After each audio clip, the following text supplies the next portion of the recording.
Thank you very much, and it's nice to be here. It's nice that the weather has improved a bit. So I'm going to give a talk which I suspect is a bit unusual. It's not trying to tell you how to write code, and it's not an academic talk about complicated theory. It's sort of a path through the history of C++, showing what it was and what it is and what it's becoming and why. So there's a large design component in this. What are the problems I'm trying to solve, and how have we done some of these things? So basically, I'm first going to go through some really foundational stuff. What are we trying to do with C++? What's it supposed to do? What does it do? Then I'm going to give some code, because I feel really bad if I don't give code.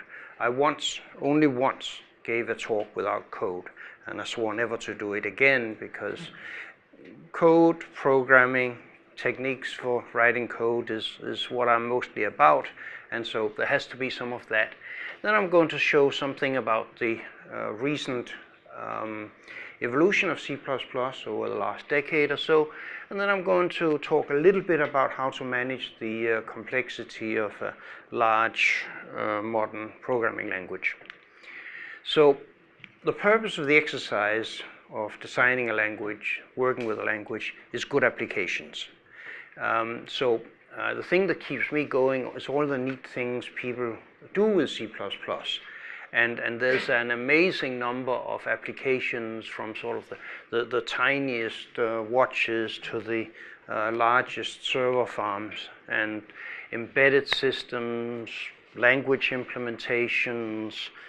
I mean, C++ is a language that's being used for basically infrastructure stuff.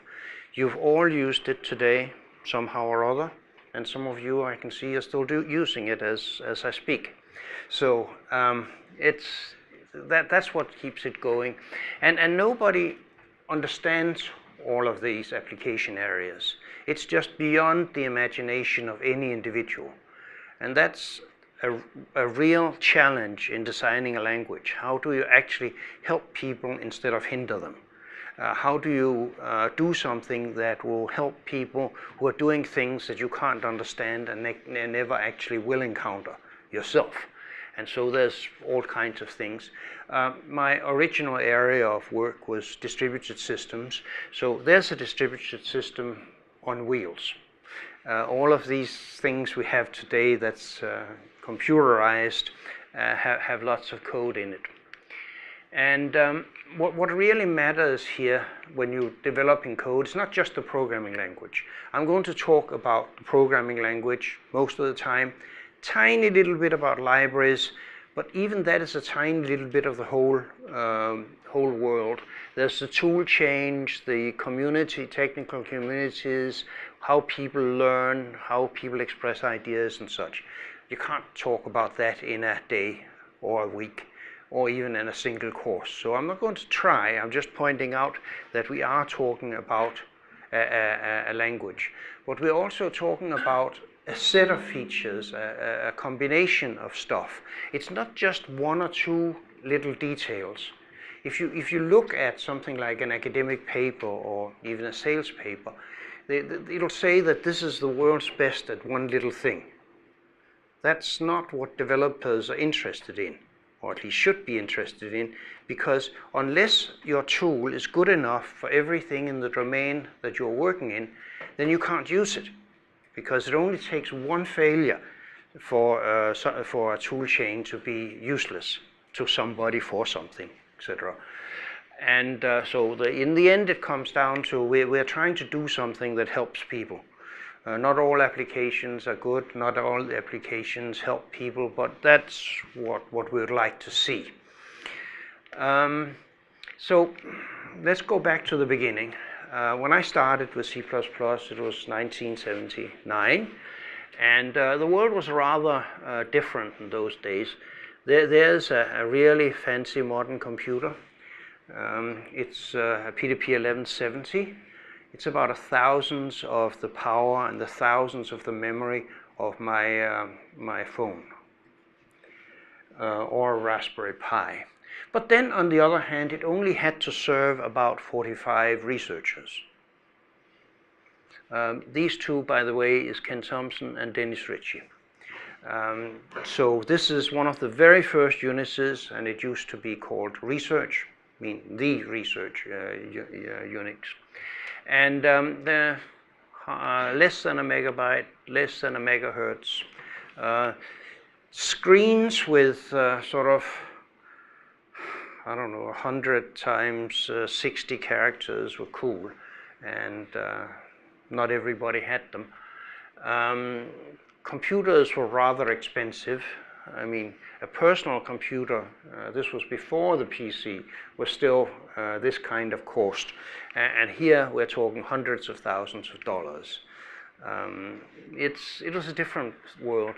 From a programming point of view, C did not have function prototypes. So if you wanted to have checked that the value you sent to your square root was the double it was supposed to be, you could not say square root of double and have it checked. And if you actually called it to square root of 2, if you're lucky, you got a core dump. It crashed. If you are not lucky, it just gave you a bad result. This is an exaggeration, because most people had never heard of object-oriented in any size, shape, or form. And there's maybe 1% of developers and academics who'd heard of it knew that it was useless. And the reason object-oriented programming was useless was that it was too slow, too special purpose, could only be used for graphics, and too difficult for ordinary mortals. I mean, you're supposed to have a PhD from Stanford or MIT to handle this stuff. And I was talking to Christian Nygaard, who actually did this stuff, and he says, if we need a PhD from MIT to do this, we've failed. We have to make it more accessible than that. And so he did, and we did. So that's a very different world had come out in. I was suggesting that people should use virtual functions, and the answer was typically, you mean you don't know which function you want to call? You haven't done your homework. You should know what function you want to call. So that was a different world. And so I was starting a project. I was not doing language design. I was doing distributed systems, and I wanted to take something like the Unix kernel and split it into parts that could run on different computers. And so for that, I needed two things. I needed to deal with the hardware, memory management, process scheduling, that kind of stuff. And I needed to be able to say, these are two different parts, and they communicate in that way. And that was a problem, because there was higher level languages and there was lower level languages, and there was nothing that bridged that gap. So my idea was to say, take C for the low level stuff, take Simula for the high level stuff, and then get on with writing the system. And since I didn't quite know what I needed in the long run, I had to bet on generality and flexibility for all the facilities. Actually, it turned out what I was doing was useful to a lot of people, friends, colleagues, so I never got to build this system. I turned into a tool builder, working with languages. Another way of looking at this at a more fundamental level is that you can look at programming languages in terms of what they're focused on. So there's a line down here that's the basis of everything. A programming language is designed to use hardware really well, to use every cycle, every byte. And you start out with assembler, and we go through BCPL to C. That's David Wheeler, my thesis advisor, and that's Dennis Ritchie. I worked with him for a long time. If you've heard about these fights between C and C++ people, just remember I had lunch with him most days for 16 years, and we never had a harsh word. He has contributed to C++, I've contributed to C. I don't like language fanatics. and neither did Dennis. Anyway, so this was a really good tool for manipulating hardware. But that's not all there is to it. A lot of people don't want to manipulate hardware, and this is where this guy comes in. John Backus invented Fortran. Fortran was the first language where they got the idea of having a language with the application-specific concepts built in, so that you didn't have to think about the machine and then have a program generate the code. Really good idea.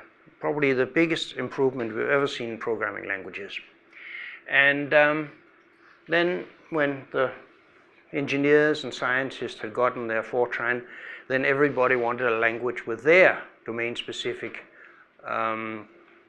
concept built into it, like COBOL for the business people. It was actually really good at record manipulation and manipulating large databases, meaning MAC tape in those days. But that was, everything here was good for something. And then you got total chaos, because what if you wanted a database with records and do good statistics on it using Fortran? You couldn't, because the two communities spoke different languages, wrote different kind of code, had different file formats in the works. It didn't work. And so Ole Johan Dahl there, who invented Simula, came up with the idea that instead of building domain-specific concepts into a programming language, you build in the facilities for building application-specific concepts in there. So if the engineers wanted complex numbers with vectors and matrices for linear algebra, just build classes that's like complex and vector and matrix, and you get on with it. And it actually has a great advantage that you can build your own. So people have tried to give people matrices before, but the engineers wanted band diagonal matrices and other things that there's just too many good ideas to build into a language. So you could build your own here. Build your own types and organize your types in class hierarchies is what comes here. And so I needed this and I needed that, and we got C++. And it sort of has grown over the years and become better, and other people have tried the same idea working from here. So C++'s role in the big picture of things is partly a reflection of this. I don't like to choose between elegance and efficiency. My ideal is that the most elegant expression of a solution is the most efficient solution. That is, I shouldn't have to choose between this top level and this bottom level. I should be able to do both. And we sort of decade after decade we get better at this. And the main key here is to defining and using lightweight abstractions. The basic idea from Simula, building classes and such. And by the way, if you use any programming language that uses the word class instead of a type, you can thank him. He was a mathematician, so he didn't know about types, but he knew about classes and sets and things like that.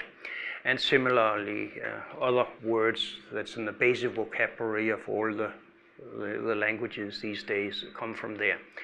And so the key here is resource-constrained applications. I started out with sort of networking, operating systems kinds of ideas, and you always run out of memory, you always run out of compute power in the kind of problems I think mostly about. Now, no language is perfect for everything and everybody. C++'s domain, if anything, is where you have to think about resources, where you must not run out of them, where you cannot afford to build, say, another server farm. They cost $60 million US, and so if your code is half as fast, you need two. That's expensive. And hardware is not getting any faster these days, so it's good to be able to use it.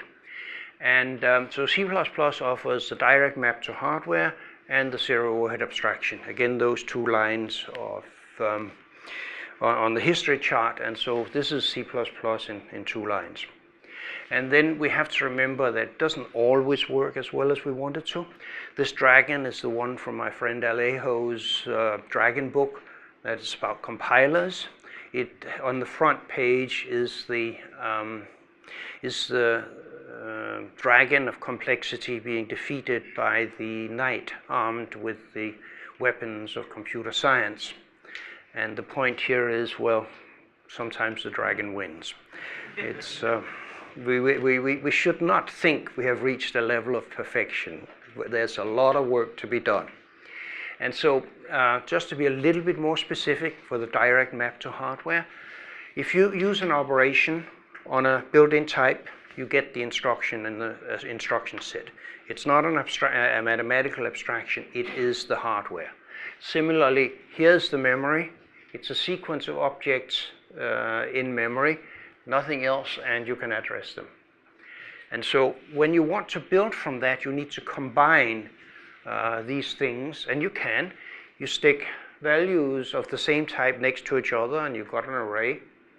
You stick values of different types together, and you build structures and classes.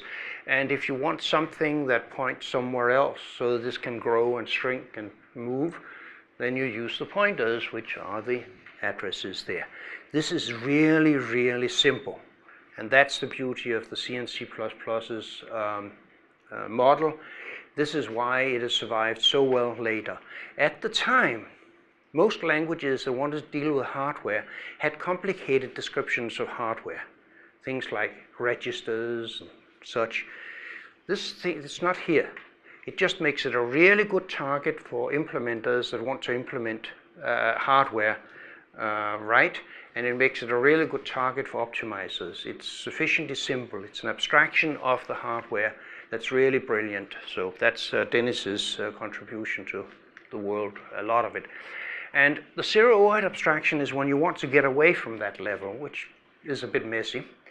And so you don't just want to get away, but you want to maintain the performance, the ability to deal with things efficiently. So you need low overhead abstraction, and in particular, I want zero overhead abstraction, which means that what you don't use, you don't pay for. This argument that there's all of these great services that you probably want to use one of these days, therefore you should pay for them up front. I don't go with that. I'm a bit worried about resources and resource management, and what I'm most interested in is where that concern is reasonable. This may only be 10, 20, 25% of all the systems that we're dealing with, but that's enough to keep me and the rather large C++ community busy. There's about 4.5 million C++ programmers these days, so there's a lot of stuff in the domain where you need to deal with the hardware and you need to deal with the complexity. We're growing at about 4% a year over the last decade and a half.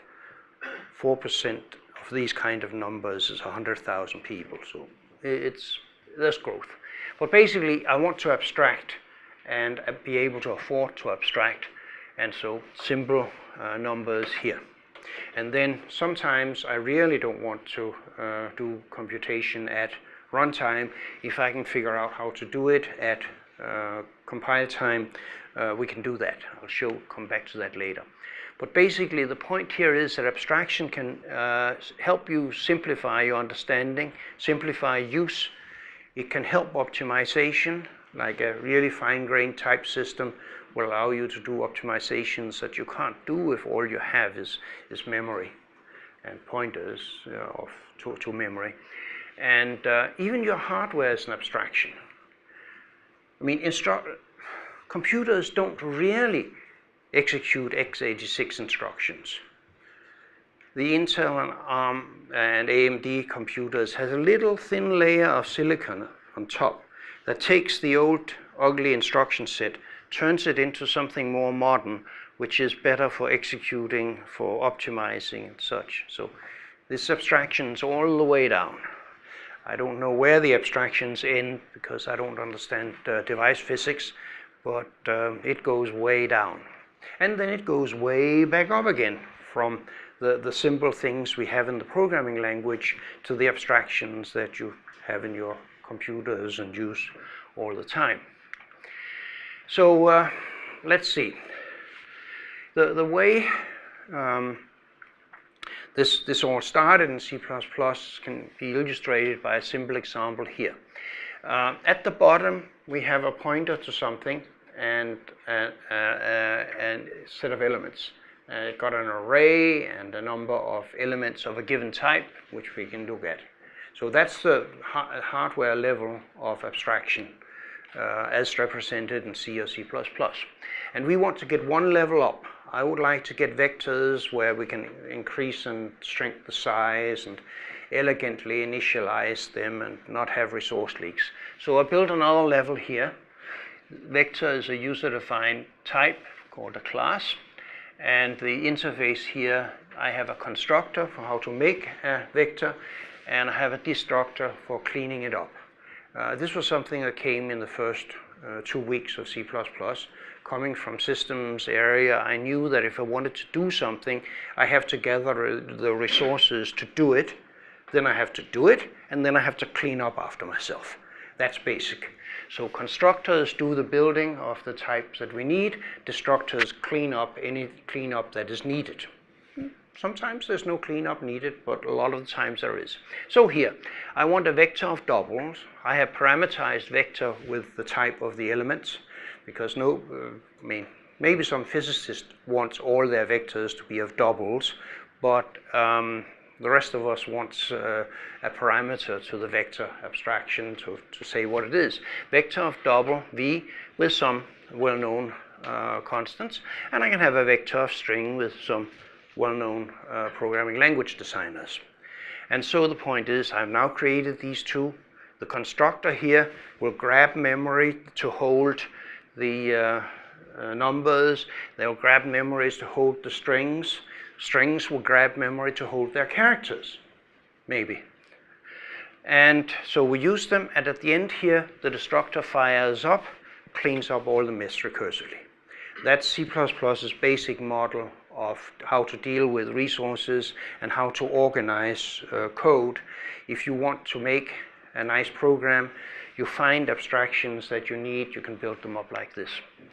And in the standard library, all the basic data structures follow this pattern. There's vectors, lists, singly linked lists, maps, dictionaries if you speak that language, hash tables called unordered maps, sets, multiple strings and such. That's sort of the obvious container abstractions, but there's other things that are very similar to them. Threads, lock guards that keeps track of mutexes, streams that deals with buffering and files, smart pointers that deals with resource handles. And the point is that these things hold things that aren't just memory. They have semantics associated with it. You can't just delete the memory and recycle it. You actually have to do some action. When a thread dies, you have to talk to the operating system. So the destructors take care of this. That means that garbage collection is neither sufficient nor ideal, because it deals with memory. And most of the time, once we get away from the hardware, we deal with objects of types. We need things with that actually has some semantic meaning. Okay, and this works all recursively. So let's go into this in a little bit more detail, because people have been getting this wrong very regularly for the last 30 years. I more or less failed to convince people how to write code reasonably well, and so they keep making the same mistake again, decade in, decade out. So I'll explain it, and if you understand it all, okay, just go to sleep for a minute or two. But basically here, I want a gadget. So I say I want a new gadget, new coming from Simula and adopted by all the languages that follows. So anyway, make me a gadget using some initialization, and we keep a pointer to it. That's what it looks like in all of the languages. And since this is C++ and we don't have a garbage collector for pretty good reasons, we have to remember to delete this object again. And well, If you're a Java programmer, you will ask for the garbage collector, but I have not told you what's inside the gadget. The gadget may hold a file handle, it may hold a lock, etc. The garbage collector doesn't know about that. And if you think finalizers will help you, the answer is they won't really. That's another talk, but even the Java experts agree with that. So basically, here comes the problem. If maybe I will throw an exception and get out of here, I'll never get down there. Maybe I will have a return statement, I will never get down here. And in both cases, I just leaked the gadget. Whatever the gadget is, it's now sitting there forever, using up resources, and that's not good. So basically, we don't do that. So what we've been doing a lot over the last decade or two is that we make something called a shared pointer, which is a counted pointer. It counts the number of pointers that point to an object. When the count goes to 0, that means that the last shared pointer has been deleted, the object is destroyed. In other words, the ownership of the gadget that I'm asking to be made here is shared among all the shared pointers to it. So if I throw here, the number of shared pointers will go down, and it'll be deleted. Same here, same here. So the problem of making delete p go away has been solved. We will not leak that gadget, and the code has become a little bit simpler. The problem is, well, yeah, and auto pointer is actually a form of garbage collection. When the last pointer goes away, the object is cleaned up. So it does two things. It makes sure that the deletion happens, and furthermore, it makes sure the deletion happens in a limited short time. I don't just want things, I don't want things to live forever, unless I actually want to. But by default, I want them cleaned up as soon as possible, because I want the minimal resource retention. Because if I hold objects for twice as long, I need twice as much memory, and twice as many file handles, and twice as many mutexes and things like that. If I can clean them up in half time, I can do much more with a given amount of compute power and memory. So this works, but there's one problem here. This is a counted pointer. Our systems these days are almost all multi-core, multi-threaded, and that means that the use count, this little use count that goes from 0 to 1 and then goes back to 0 here, has to be synchronized. So even with atomic types and all of the other good stuff, that's a very expensive operation, like 200 times more expensive than just a simple plus. So why am I doing this? This pointer is mine, all mine. I didn't share it. So we have a version of this that is a unique pointer, which has no use count. There's just one pointer to it. That's fine, but still, it's still pointer. Why am I using a pointer here? I don't have to. There's a much simpler model for this, which is give me a gadget. It's a local variable, and well, the destructor will be thrown here. The destructor will be fired here. The destructor will be fired here. It's all done and simply. So the code has been simplified dramatically, and it's leak-free and minimal overhead. So that's good. And I particularly like the fact that the code got simpler. You need to improve things not by making things more complicated, but by making it simpler. There's just one thing more we need to complete C++'s object model. What we do with what's it called, with the constructors and destructors, we control the beginning of lifetime, and we control the end with destructor. And there's also a way of handling copying. But we need to handle the ability to move things around, because quite often we move things around from object to object, that is, from scope to scope. I mean, the things like factory functions are very common. You make a big object and you pass it over to something else. And people use pointers for that. And when people use pointers for that, they have to remember to do the cleanup and all of this kind of stuff that we would rather not have people do. If people have to have manual resource management, in particular if people have to have manual deletion and reclamation or whatever you call it of objects, they forget and you get errors. So we need to get this implicit, and we can do that. Most big things look like this. There's some kind of handle and it points to the real stuff. A gadget holds whatever is there. If this has been a matrix, it would be just a pointer or two down into a huge chunk of memory. And so what we want to do is say we want a gadget and it lives here, and here we return it. There. And traditionally for a return statement is a copy statement.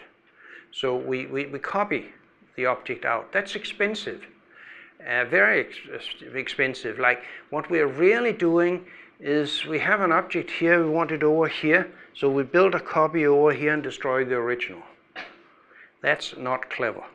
I mean, for decades we have done better individually, but this can actually be generalized. Look here.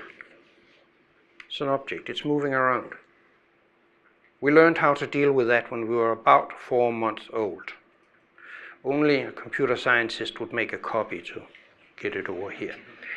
So we need to do it. So the idea is we start out with the local gadget here, points to the stuff, and when we get it out of here, this statement here says, well, make a new gadget that holds this pointer to this real stuff that needs to move, and then cut that one away so that it doesn't delete it, and so we have moved it out.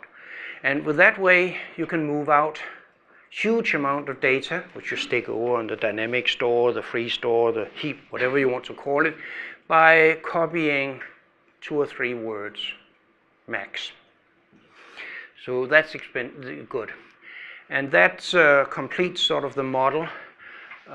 We had a competition a couple of years ago about what's your favorite C++ feature. And the competition basically ended with Roger Orr sending in a 1-character answer. I mean, that's where all the magic happens, right? That's where the destruction happens, that's where the copies sometimes happens, that's where the move operations happen. This is what's the real difference between C++ and a lot of other languages. So that's also my favorite feature in C++, and thanks to Roger Orr for coming up with this formulation. So basically the scope guarded by constructors and destructors is the real core of C++, and it was there in the first 2 weeks. And you get classes, member functions, all of this kind of good stuff, again, from the very beginning. And this is the standard, this is the thing that's behind the standard library as we see it. I often hear people say that C++ is an object-oriented programming language. I don't think I have ever said that. And pretty sure I didn't say it in writing. I have several times said that C++ is not just an object-oriented programming language. I say it supports object-oriented programming rather well, as a matter of fact, better than some languages that claim to be object-oriented, but it's never meant to be just that. For any definition of object-oriented, by the way, I want to directly manipulate hardware, and that doesn't fit the usual models of object-oriented. Also, I want value semantics. When I say A becomes B, that implies that A equals B, and it also means that modifications of A doesn't affect B. I make new objects and they're independent. Sometimes maybe we want things that don't behave like that, say pointers, but for a lot of things, this is a nice mathematical model which has existed for a long, long time, and C++ was supposed to meet it. Furthermore, I'd like to separate function and data sometimes. I think square root of 2 is a perfectly good way of getting the square root of 2, as opposed to 2 dot square root. Similarly, I want operations like this, perfectly ordinary mathematical notation. We've been using it for 300 years or thereabouts. I don't want to lose that. And in particular, A and B may be of different types. If this had been object-oriented in the Simula and Smalltalk style, I would need one plus operator for A's type and another plus operator for B's type.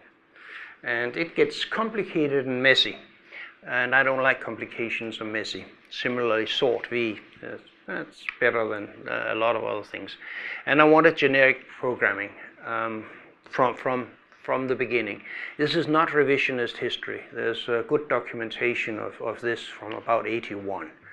And the reason I have this slide is that you can go into, I would say most textbooks about C++ will contradict this slide somehow. And so beware of textbooks. Sometimes they're written by people who write textbooks as opposed to people who write code. And okay, so much. So C++ is being standardized. This happened because people from IBM, Sun and HP turned up in my office at Bell Labs sometime in '89 and says, yeah, Bjarne, you really would like to help us standardize C++. And I said, I don't think so. It's not finished yet. It's not ready for standardization. You want to freeze it? It's not right. And so they pointed out that their corporations could not rely on a programming language that was controlled by a single individual. And in particular, they could not rely on a programming language that was controlled by a single corporation that might become their competitor. And anyway, Bjarne, you have to remember you might get run over by a bus. Ouch. Anyway, so I agreed to help them, and I've been working on this ever since. But there was a demand for a standard. It was assumed that you could not have single corporation control. Other people have proven that not to be true. If you spend enough money on it, you can have your language and have other people use it. Different kinds of standardization. We chose ISO, which is the most open, the hardest, and usually considered the gold standard. And we have to remember one thing here. Long-term stability is a feature. If you think back at the pictures I was showing you, most of those pictures were pictures of something that existed for more than a decade. Maybe 2 decades, maybe 3 decades. You can't have a language that keeps changing so that you have to keep changing your code. Some of this code is really hard to change. It's physically deployed in thousands or millions of places and such. So long-term stability is a must. That's one of the reasons we suffer from the standardization, which has problems. Designed by committee, people can't agree on things, it'll stagnate. They can't agree on design and over-elaboration, all this kind of stuff. On the other hand, it's vendor neutral. We want something that everybody can use, and it turns out that the standards committee itself becomes a useful thing. I mean, where else can people from Microsoft and Google and Red Hat sit down and solve problems jointly? If you didn't do it in a standards committee, they would probably get fired for talking to the enemy. Furthermore, in the US, they might very well get sued for cartel building. You're not actually allowed to have a little group of people deciding for everybody. But with a standards committee, it's a public service, and everybody is happy, except maybe the people that does the standardization. So here it started in 90, a year after that visit to my office. And as you can see there, the world was still in black and white. And then more people got involved, more people got involved, more people got involved. And so this is really a picture of part of the problem. How do you get all of these people to agree on something? The standards committee works based on consensus. We really would like 80 or 90% in favor of anything that goes in. And without at least 80% and preferably more, nothing gets into the language. So if that means that that group there can stop anything. I didn't pick on these particular guys, but I could have picked these guys, right? But any little subset of the group can block anything. So that's the thing. Furthermore, we have shipped standards in that was the group that eventually shipped C++ 98. And this is people celebrating the 2011 standard, 14, 17. We have moved from a sort of ideally 10-year cycle to a 3-year cycle so that people don't have to wait for 12 years if their bright new idea doesn't make a standard. But this is difficult. But it works. So we went through a series of standards. 98, that has been the workhorse that a lot of people used. 11, all the major players are getting onto 11 or almost completely to 11 and moving on through 14 and 17. In particular, 17 came last year, and before the year's end, the major implementations all shipped what could be claimed to be complete implementations of the C++ standard. So the gap between making a standard and making implementations available has gone down. Large parts of C++ 20, whatever it might end up being, is shipping already. So people are trying it out at scale. So C++ 11 came a lot of things. I'm not going to go through it. This is not a list of language features. It's not trying to teach you how to write C++. There's the web, and there's also some decent textbooks, so you can learn it. And the compilers are available. All of these are free and can be downloaded. There's online compilers like Compiler Explorer, so you can go in and try them all on small examples and test out the features. If you want to know what say a lambda is, you can look it up on the web, CPP reference maybe, and you can try it out with small examples, and you can go and scale it with your own compilers. This is not a closed system, but there's a lot of things here, and I'm not going to go through them because you can do that. But I want to show one example of C++ 11 that is specifically chosen for very much not being C++ 98. So here I want to find all elements in a container C that has the value v. Very simple job, not that unusual for what we do for real. And I want to return back a vector of pointers to the element. Value type of C is one way of saying the element type of a container.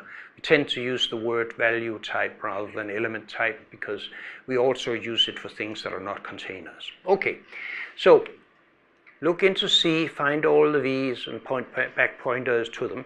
So we say, okay, so we start with having ourselves a vector, an empty vector of pointers. And then for all x in C, where x has the value v, put its address at the into the vector. Pushback is the operation that takes an element, puts it into the container, increasing the container's number of elements by 1. And then we return it. One of the things that shows that this is not C++ 98 is that there might be 1 million elements in this vector by now. It kept growing, right? I might have given it a container with a gigabyte of stuff and got 1 million pointers left. But this return statement is a move operation, so it is not a performance bug. This is actually very efficient code. This return statement here will cost you 3 word assignments because the traditional implementation of a vector is 3 pointers. Okay, also you saw the range for loop. There's no what's it called, loop variable that you can do nasty things with, and also shorter. So it sort of works. This one grew implicitly. So let's try. I take a string. A string is kind of contains characters, so it'll fit. Mary had a little lamb. And then I'm going to say for all pointers in M that has the value A, check if it really is an A. This is a test program. If this is not true, something bad had happened. Bad compiler, bad library, bad code. So this is just a test program, the shortest. And notice, by the way, the auto here and there. That's the facility that says you get the value of your initializer. So here we know very well that what comes out of find all is a pointer to an element, and we know what it's an element of because we know the type of M, so it's an element of string, so that's a pointer to character. Up here, again, we deduce the type from the elements. By the way, this auto, which looks like what you have in quite a few languages, is the oldest feature of C++ 11. I implemented it in 1983 and was forced to take it out again because they claimed it was a C incompatibility that was unacceptable. So we had to wait for about 20 years. Sometimes you have to be patient. Actually, what is most important about this slide is what's not on it. No news, no deletes, no range checking, no pre-allocation of space for the results, no use of pointers to sneak stuff out of the function. It's far simpler than if you wrote this in C++ 98, or I mean, you could try writing this in C and you could have a lot of fun, especially for the fact that, of course, this one works for just anything that has, it works for anything that has a beginning and an end for the sequence. So this is generic code. This is interesting stuff. Also, if somebody claims that C++ is object-oriented and you should only use it for things that needs class hierarchies, counterexample. Okay, 14, we completed 11. So if you have a big project, before you ship, sometimes before you ship you have a feature freeze. And in between the feature freeze and shipping, all your good ideas have to wait. So you need something after the shipping of a major release. You need something to catch up with your bright ideas from after the feature freeze, things that didn't make it. You also need to fix the things that you could only find by trying things out at scale, usually to do with feature interactions. I mean, when you look at the feature set here, obviously there will be interactions between these features that we hadn't quite envisioned and we hadn't found because we couldn't try it all in combination. Quite often these things are tried out in different compilers and so you can't do the combinations. So for these two reasons we absolutely needed a C++ 14 to complete the job. And there's some things here. All of these are fairly minor. And we're very happy with that because this was meant to clean up the thing. We noticed, for instance, that people used a lot of binaries, mostly in the graphics industry. So we got binary literals. I essentially never use a binary literal, but we found that there was lots of people that do. Next, we find that people can't read binary literals because they tend to be rather long.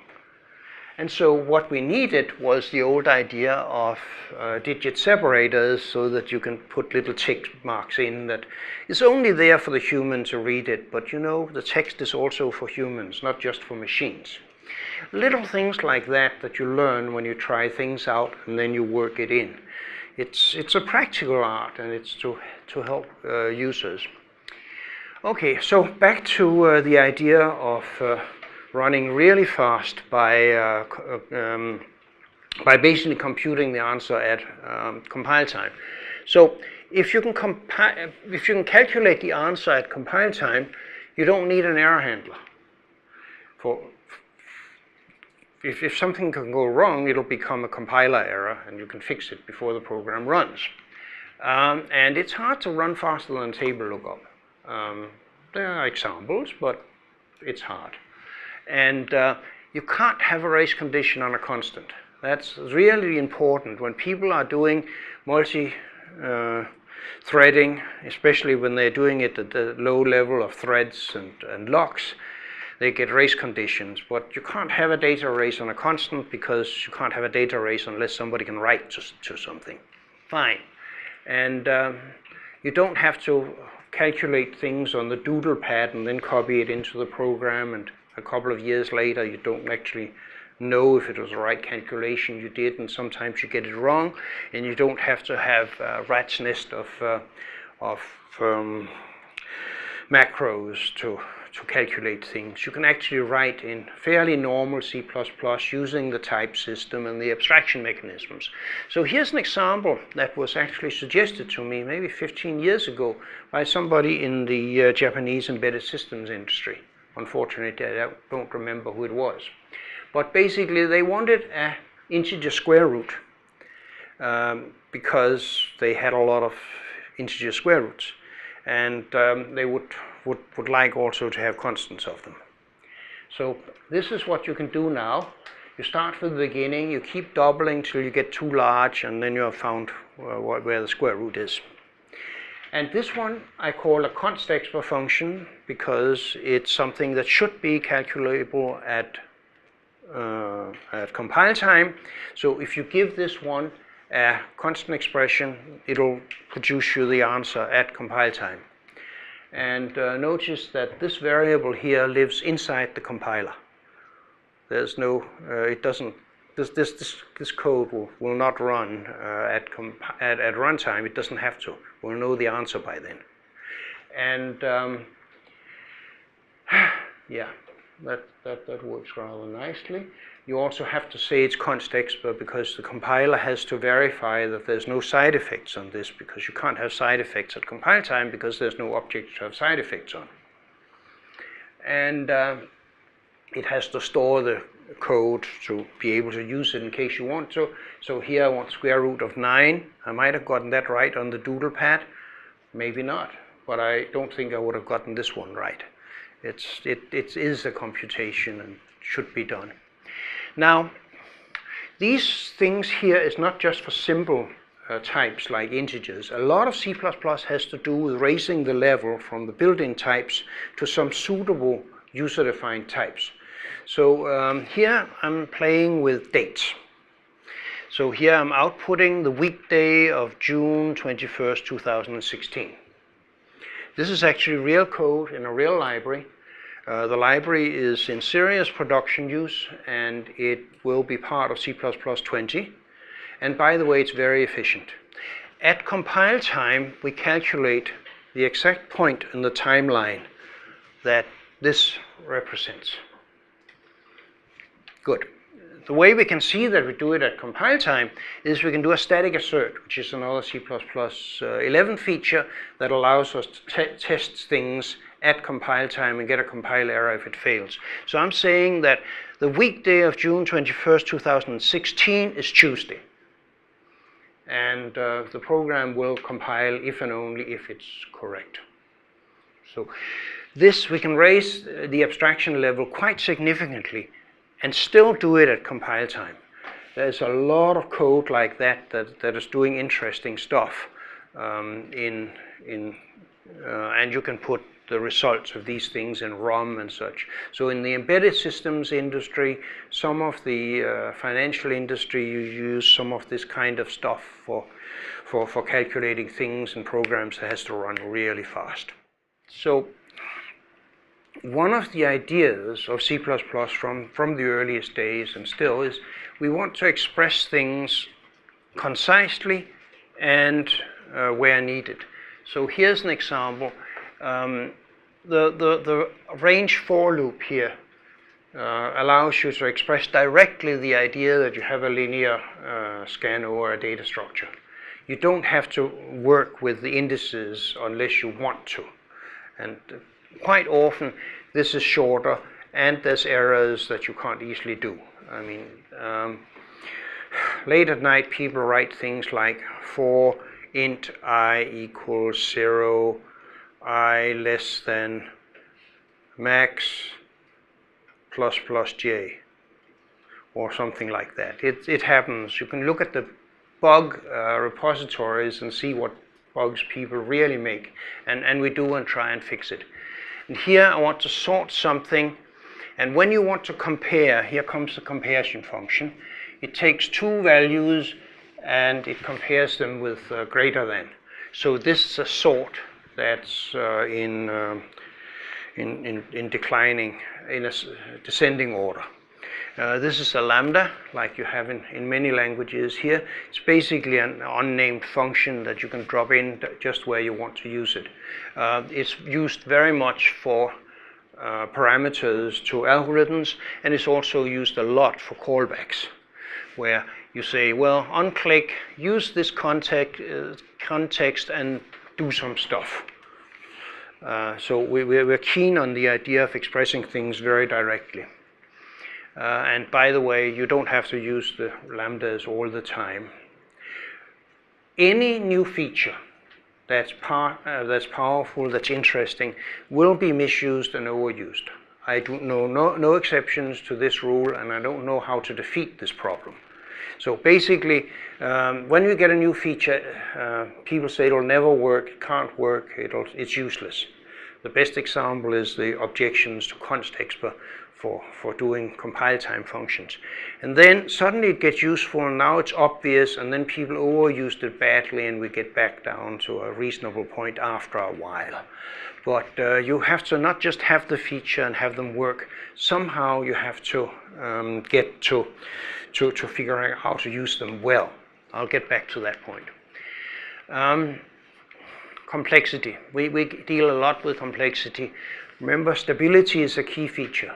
Lots of languages have disappeared because they improved in an incompatible way, fractured their community, etc. I could name examples, but I don't think I have to. That means, by the way, that the language keeps getting more complicated because you can't throw the old things away. It's not because we didn't try. We repeatedly tried to get rid of old stuff.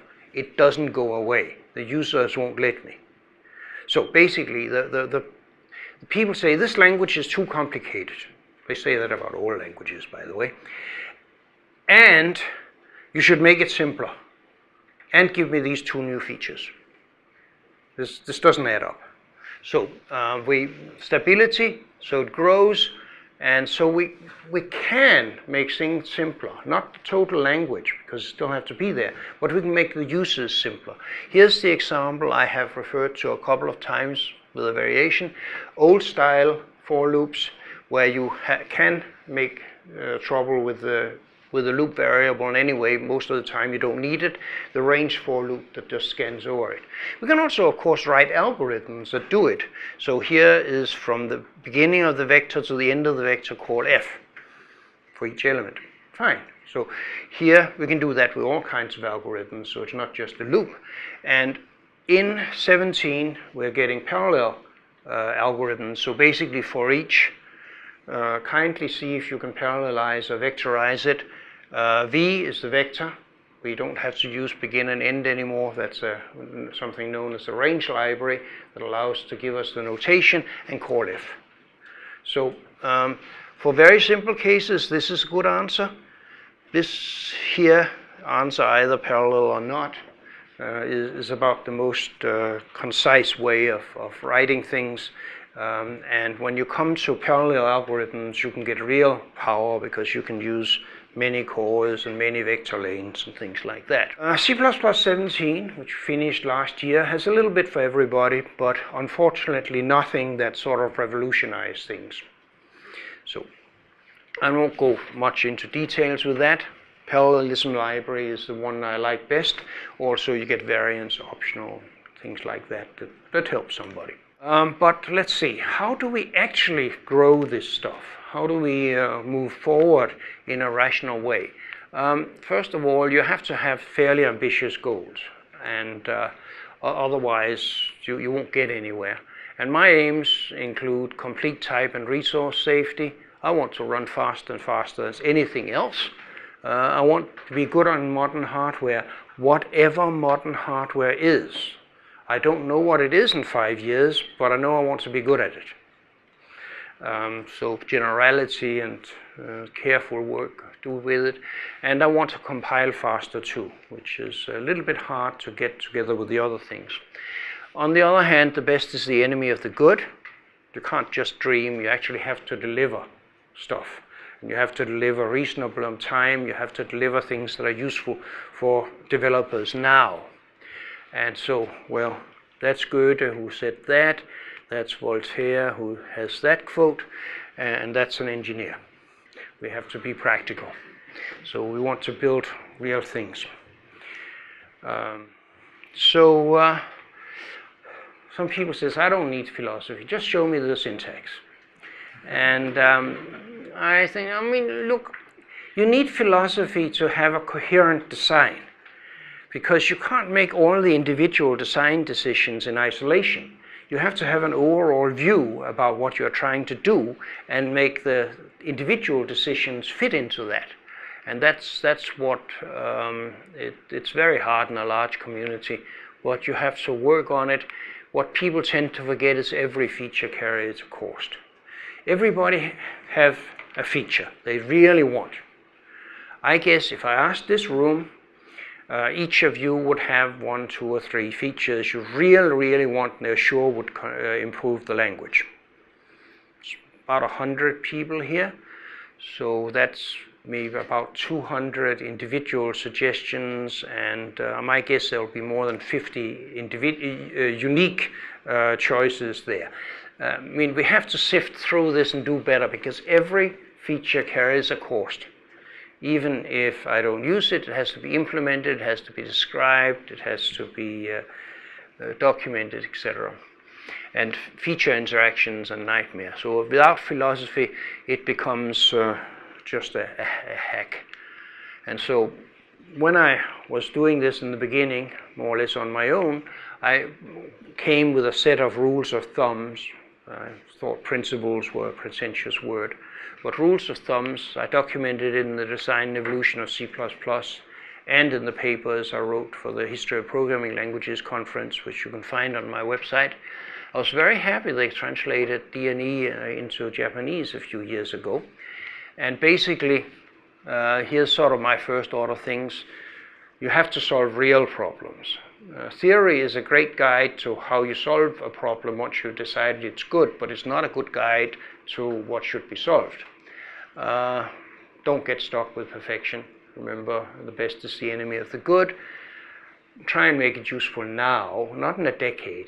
A lot of people design languages for a decade out. The problem is we don't know what the world is like in 10 years.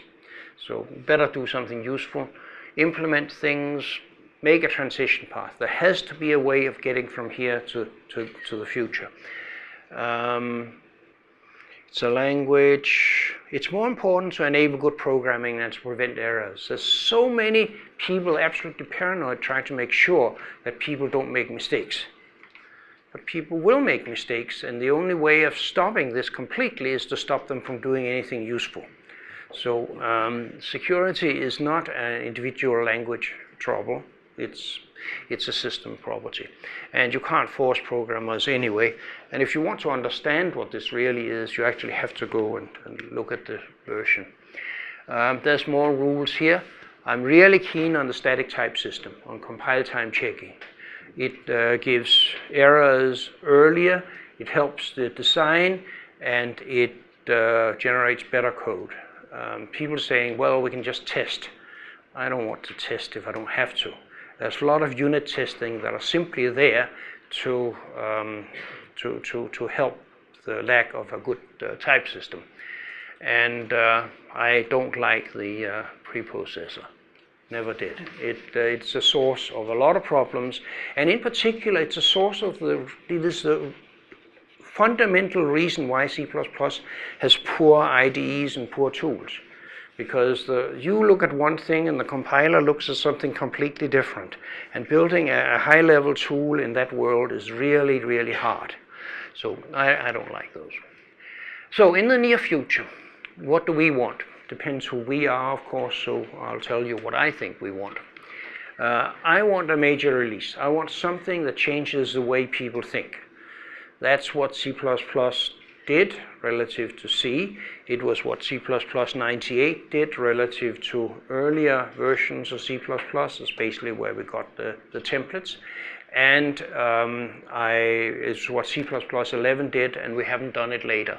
So we have to change the way people think, and we have to make simple things simple, and complicated things no more complicated than they should be.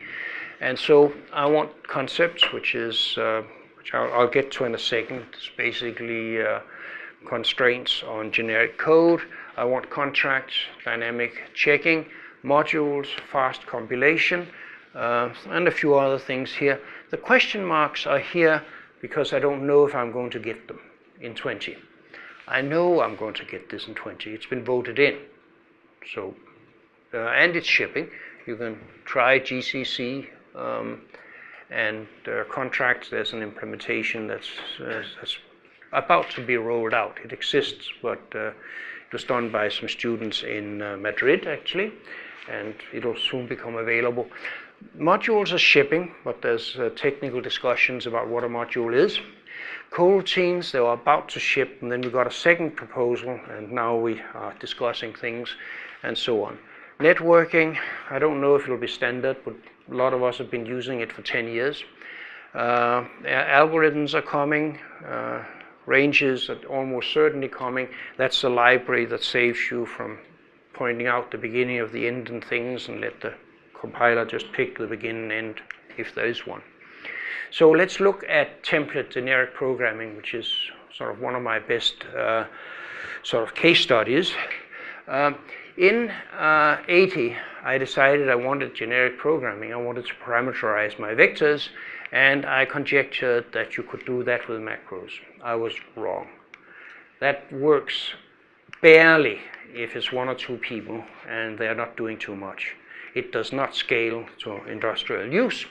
So I tried again in 87, something extremely general and flexible, something with zero overhead to fulfill the C++, and of course with well-specified interfaces, because interface design is the core of a lot of good programming, system building, and I didn't get that. I mean, so people say, yeah, it's not too bad, but I felt very bad about it, so I'm going to show you how to solve it. The problem with templates as they are is that they are compile-time duck typing. You know, duck typing, if it looks like a duck, if it walks like a duck, if it quacks, it's a duck. And if you got it slightly wrong, and the use differs from what you thought, if it's a runtime duck typing, like say Python, you get a crash. If it's in C++, you get a compile time error, but since you're using duck typing, it actually doesn't know what you expect, because you didn't say so. You just used the type and hope it had the properties you expected. Okay, so these became, even with the problems, they become very, very popular. And very reasonable, rational, good people have actually written really good programs using this stuff. Even though it's tricky, sometimes it's almost write-only code, it's useful. People wouldn't use something that ugly if it wasn't useful. The solution, first of all, there's people who use template metaprogramming to calculate values. That's a mistake. We know how to calculate values. They're called functions, right? y equals f of x. So that takes care of a lot of the ugliest metacode. And then I want specified flexible interfaces, and that's what we're going to get in 20. And I'm going to show you some of that. I want to say that sort takes something that's sortable and sorts it. Now, something that's sortable is actually defined in the standard. You can look it up. It's something that's a sequence, meaning it has a beginning and the end. And it has random access to the elements in that sequence so that you can do the swaps that you need for a good sorting algorithm. And the elements has to be comparable. It has to have a less than. Fine. But compilers do not read documents, standard documents. And by and large, so neither does users. So we have to somehow get this into the code. And so here, take for a second that I can define what sortable means. Can I sort a vector? Yes, with this definition. Can I sort a list with this definition? No, because there's no random access into a linked list. But if I wanted to sort it nevertheless, I can say, okay, I have something that's list-like here, and so I can just copy the sequence into the vector, sort it, and copy it back again.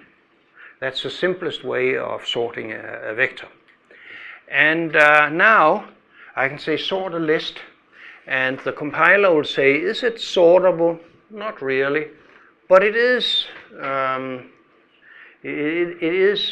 list-like thing, so I can sort it using this one, and so it works. And you don't have to build in complicated structures and hierarchies of concepts. These things are called concepts. It just works. And that's fine. And the way you define it is you have I should have said template type name T. So a T is sortable if it is a sequence and it has random access and its value type is ordered. Bang. That's not that hard to do. It's not brain surgery. Defining a thing like a sequence is a little bit harder. A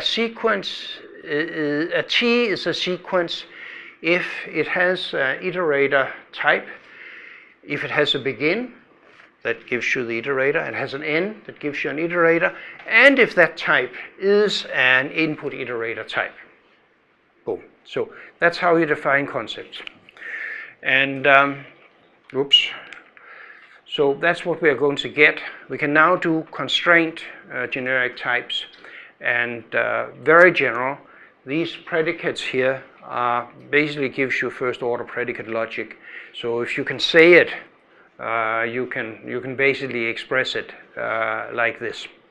And it gives better code, simpler code, and fewer errors and better error messages. So that addresses some real problems. This is compile time type system stuff. At runtime, we're going to get sort of a very powerful replacement of assert. Assert is a macro that it depends on ndebug and has some technical problems. But what we are going to get is contracts. So basically, I can say I'm pushing a queue. I expect it to be not full, because otherwise I couldn't push to it. And I want to assure that it's not empty, because I'm putting something inside it. Preconditions, postconditions, and I can put assertions inside the code to check things like see in here I probably have a notion of an invariant. I'm checking that it's okay here. You can do that. So that was voted in at a meeting in Switzerland about a month and a half ago. So we're going to get it, and the implementation of this will become available any day now. Yeah, there's 3 levels of contract. The idea is that you can either say something is never checked, something is checked by default, something is checked if you put on the equivalent of debug mode. That's for expensive things. A classical example here is a binary search. Of course, if you have a binary search, you do a sequence from the beginning or the end, and of course they have to be, one has to be reachable from the other. But you can't test that. not under the C and C++ memory model. What if they were in different segments and it doesn't work. But you can assert it so that a tool knows and can go and check things. And then there's a simple default. You will always check that this one is less than that one. We say that's thing. And if we are debugging, we will check that it really is ordered. Doing is ordered means to check every element over. That's an O in operation. Now, that is many times more expensive than doing a binary search. So you only do that when you are trying to validate or find bugs. And if you want to, you can put a search in the middle and check things. Here we're checking that if you are checking something, let's check that the two neighboring things really has the less than equal operation that they're supposed to have. So that kind of stuff's good. And the other thing I want is modules. I want to say, I want to import I/O streams, and I want to use the namespace, and I want to create a module that's a map printer. The map printer wants to export an operation that prints maps. What is a map? It's a sequence of something that has a key type that is printable and a value type that's printable, and then we just go and say for each key value pair and M, print them out. And so this uses a whole bunch of features that I hope to be available in C++ 20. They are available today. Everything here you can run somewhere. But the point is you can't do all of them because they're in different compilers. So you can't check it out. This is one of the reasons we want standards. We can't have Clang implementing one feature and GCC another feature and Microsoft the third feature. You want everything here. By the way, the point here is that if it's a module, we can sort of pre-compile it or semi-compile it and compile much faster. The problem with includes is that you have token stuff and you have to recompile it again and again and again. It's not uncommon for a header file to be part of 100 separate compilations, and so we have to do it 100 times. Here we can just include it 100 times, import it 100 times. We have examples where this stuff runs 7 times faster in compilation time, 10 times faster. So if we get this and we don't mess up, basically you get almost an order of magnitude of compile time left. You don't have to go and drink so much coffee while waiting. Okay, however, how do we use all of this thing? So I came to deal with a problem a couple of years ago, which was basically, what do you want your code to look like in 5 years' time? People were trying to use C++ 11 and such, and doing the strangest things or getting confused. So we needed some guidelines. Much like today is not an answer, because we can do much, much better than what people were doing 5 years ago or 10 years ago. And we need to move forward. And so the idea here is to work on language design, on guidelines for using things, supporting libraries, and then using static analysis to do things that you can verify statically, but it's usually too expensive to do for every compilation. And so this is a general strategy. It targets a lot of things like type safety and resource safety, known complexity things. You don't want complex code that where bugs hide, and that's where inefficiencies come in, known bug sources. So the idea is you have a sort of a drug cocktail.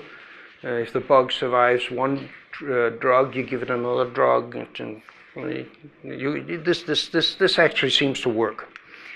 And so what I'm after here is type and resource safe C++. And you can do it today. No leaks, no memory corruption, no garbage collector, no limits to what you can express compared to current C++. Runs as fast as ever or faster. It's ISO C++. I don't want to design another programming language. That is many years of really hard work. I want it tool enforced because I know even though we can do this, we cannot do it at scale because we make mistakes. So tool support, that is work in progress. It's not available. There are several checkers coming and partly available, but it's not fully there yet.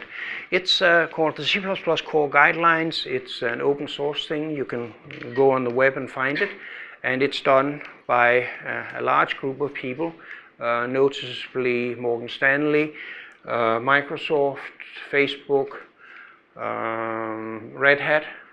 Notice Red Hat and Microsoft in the same collaborative project.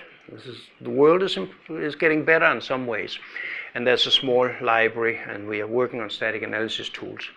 You can get one of the static analysis tools as part of Visual Studio now, and there's an open source version coming in, but I haven't got the handle ready. But basically, we have this idea of a general high-level framework, which are a set of high-level rules that sort of helps us decide which rules to have. Just like with the language design, you have to have an overall view of what you're trying to do to guide you. So you have for rules, so there's some general rules, and they're not that different from my ideals of what C++ should be, but for compatibility reasons and for practical reasons, you can't get it all, and furthermore in the language. And secondly, these things are not checkable. They're sort of philosophical. They're guidelines. So there's also the concrete stuff that we can check. These are these little rules that fit into the framework that is provided here, that we can write programs that are checking. So we can get rid of dangling pointers and resource leaks and such. That can be verified. And so that's the basic idea. So here is an example. This is my most horrible bug. It's the best picture I have found of a nightmare. It's horrible. So it's code like this. I have a function f of x, p, it deletes the p.